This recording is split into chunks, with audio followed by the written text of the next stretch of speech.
Hi, and welcome to the Dish on Divorce. I'm Jennifer Barkin.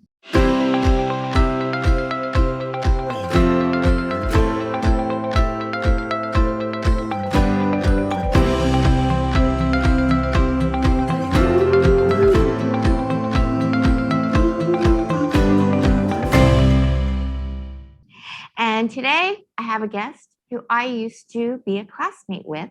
Her name is Emmie Dekort. And I'm very happy to have Emmie here because Emmie is currently in a PhD program. Emmie, tell our listeners, our viewers, what you're studying and where you're studying. Great. So thanks so much for having me, Jennifer. So as Jennifer said, I did my mediation school with her. I've done my arbitration training, and I'm currently in the last year of my PhD. So I'm currently attending Tilburg University in the Netherlands. And I'm doing a PhD dissertation on the voice of children, the participation of children, and kind of trying to develop a new standard of practice for children to become more involved in family law proceedings. I definitely appreciate the connection between family law and child development as well. So, how did you get interested in this area to begin with? I know the answer because I asked you this way back in school. Yeah, so I think viewers don't. Yeah, I think overall, the voices of children are minimized in family law proceedings. In my research, I've been interviewing professionals like judges and lawyers and social workers. And I think they can bring a lot of practical examples that they've seen in their work where the voices of children, they're included, they're sought after, but they're not meaningfully actualized. And by that, I mean, they speak with the child, they involve the child, but how that child's voice is taken into practice is still ambiguous. Essentially, I realized through my research and reading and exploring literature that there are many gaps between theory and practice. The theory is telling us, children are capable to participate. Their capacities at even a very young age are present, but our practice is showing something different.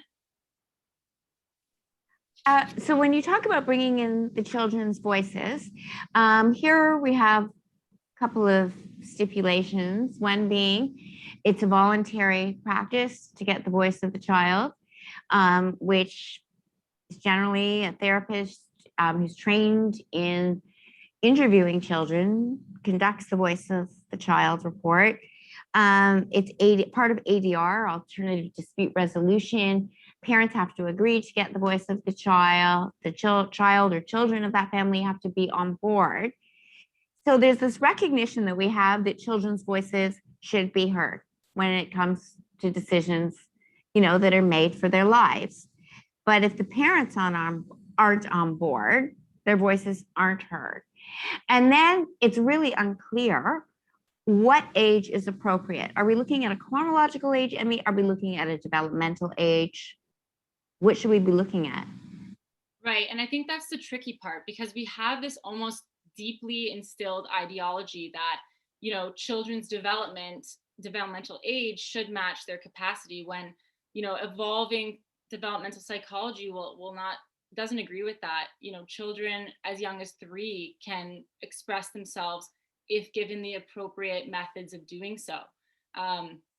For example, so I've been interviewing professionals as well as children for my dissertation. And some of the younger children I've been interviewing, when given the methods of play, drawing, that sort of thing, child-friendly methods, they can very adequately tell me how they're feeling, what their worries are, what their perspectives are, that sort of thing. So I think there's this issue that developmental age does not match developmental stage.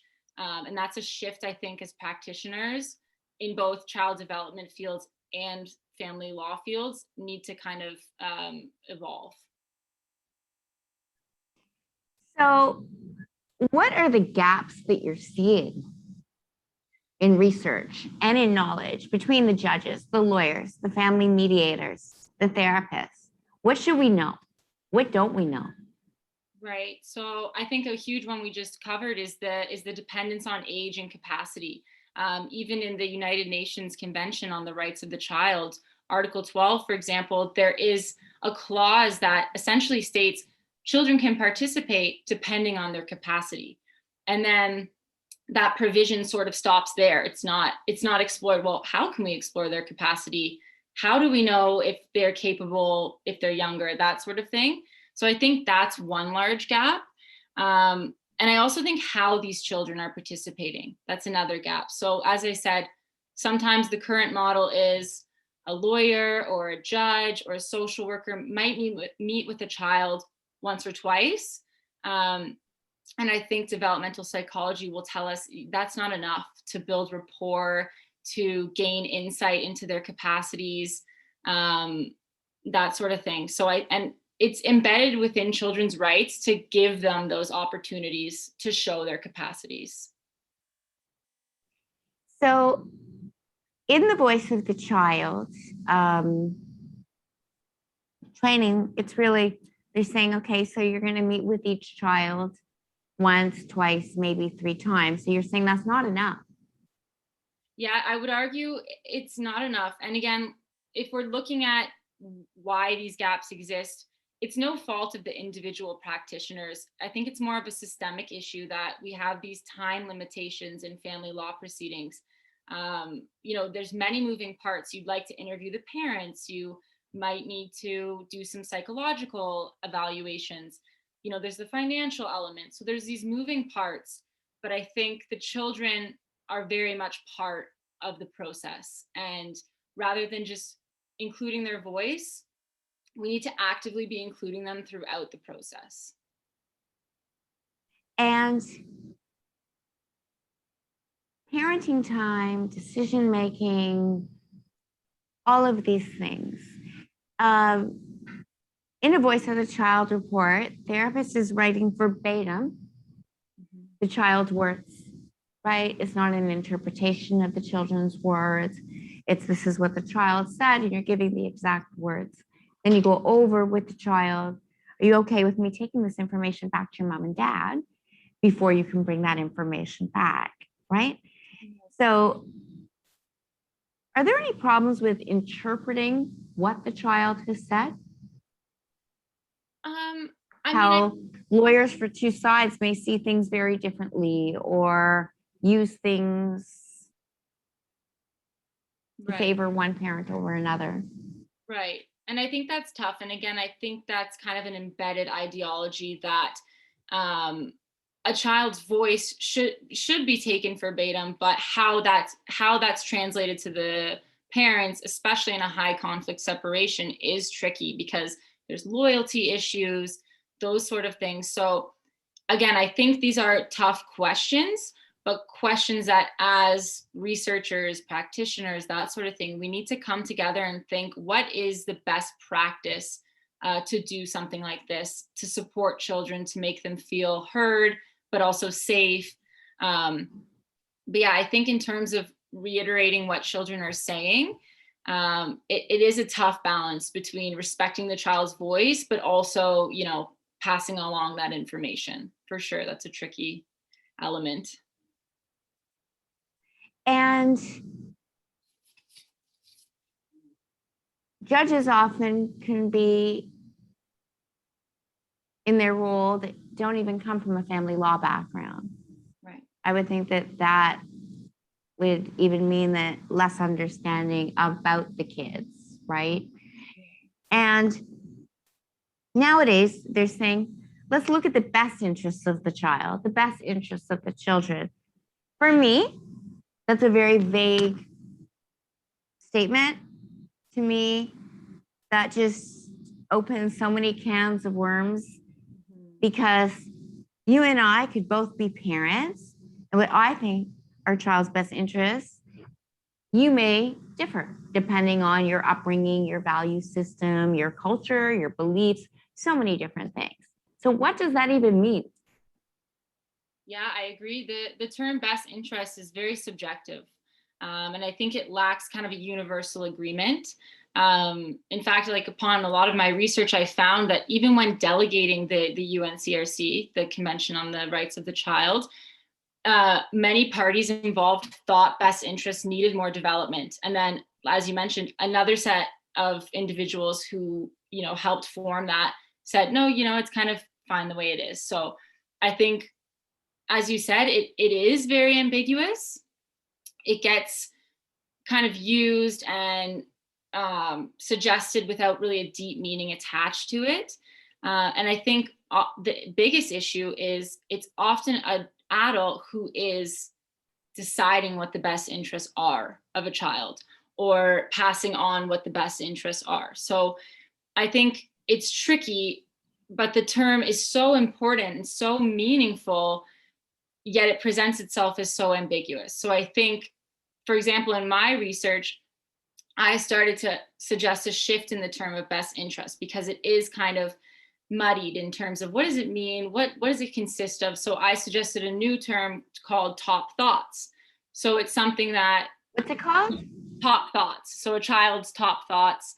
And the idea is that we kind of start again.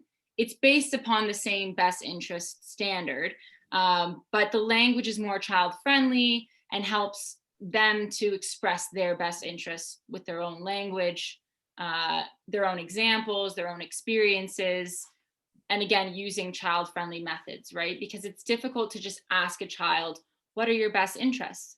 Because oftentimes a lot of children don't even know what that means. So how can children won't speak to a therapist. Here's how kids are, and it's really tricky now with Zoom, for example, because if you're the therapist and you want to develop rapport with kids, in person, no child is going to sit on your chair, on your couch, a young child, and talk to you. They're going to think, who's this crazy, in my case, lady, asking all these like scary questions? I want mommy, I want daddy. And that's not how you develop rapport. And I find that people want things fast. They want things done, right? Because it's billing per hour.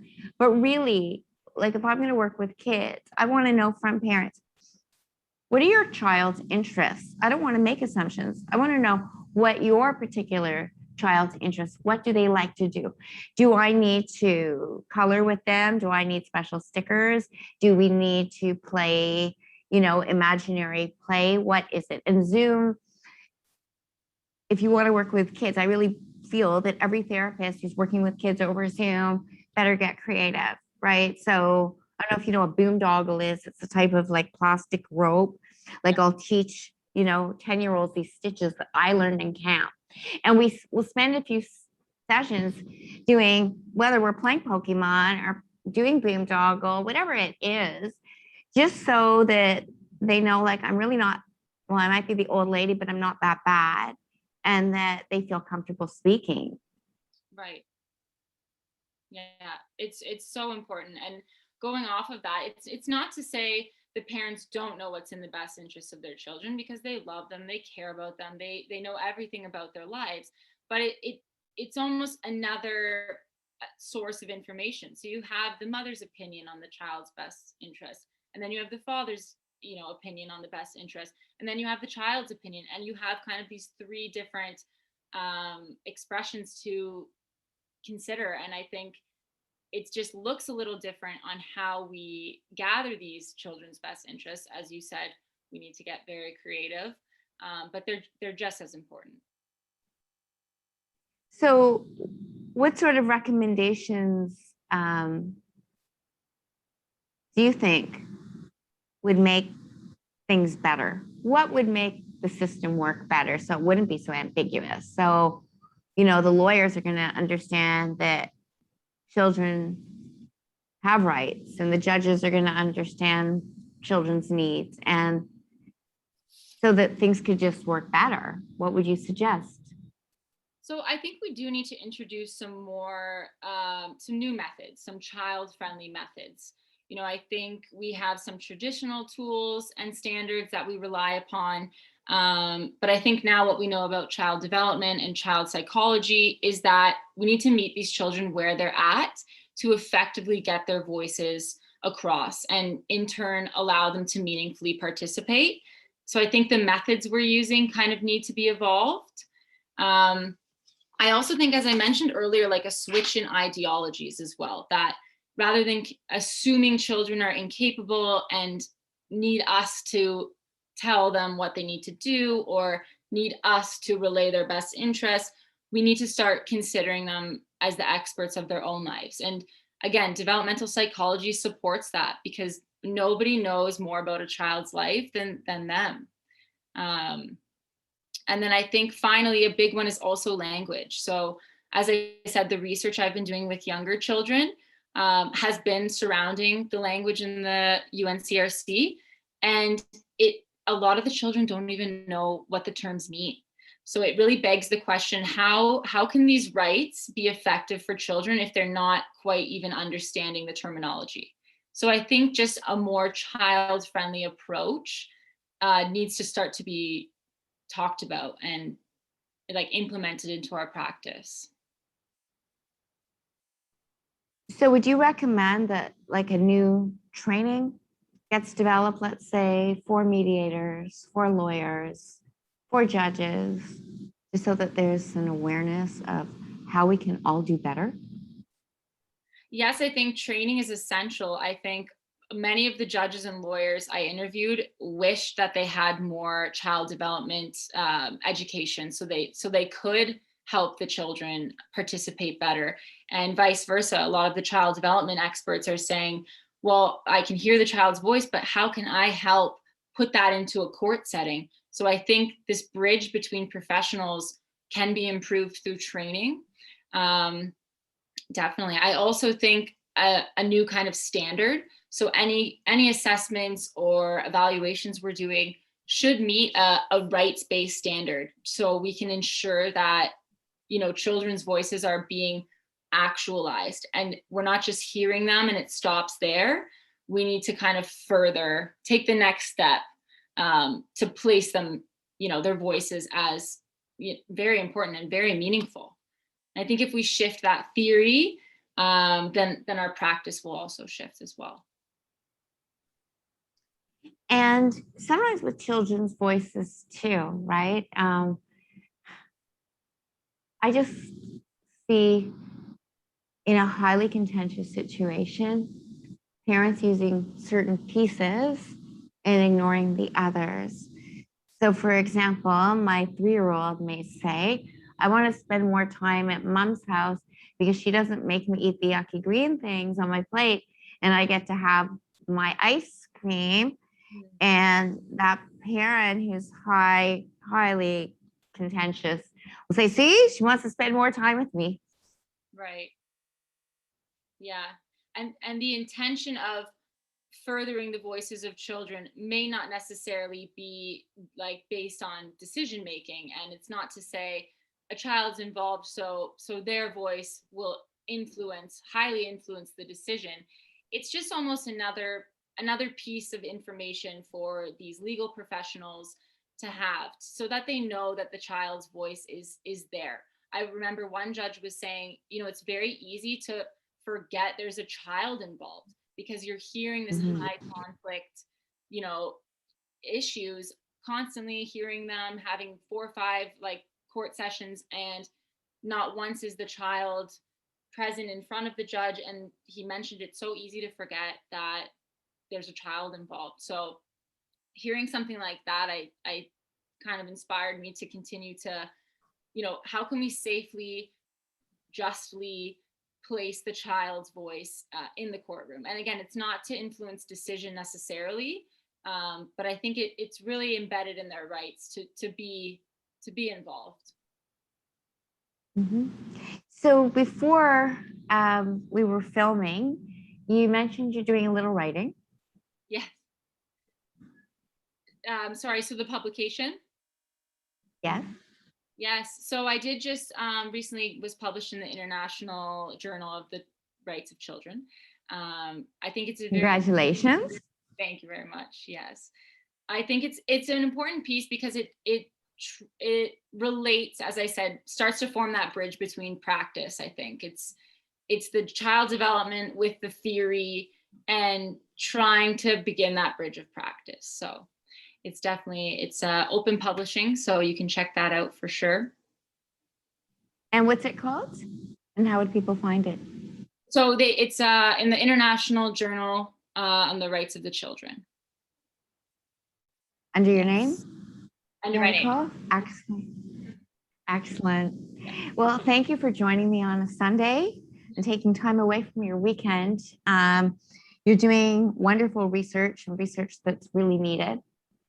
It's going to help a lot of families, it's going to help a lot of kids and professionals, everybody who works with children in the realm of divorce. I wish you luck on your dissertation. And next time I speak to you, I might even call you doctor. Thanks, Jennifer. Thanks so much for having me. Thanks. Have a great day. Bye, you too. I'm Jennifer Barkin, and thank you for joining me on The Dish on Divorce.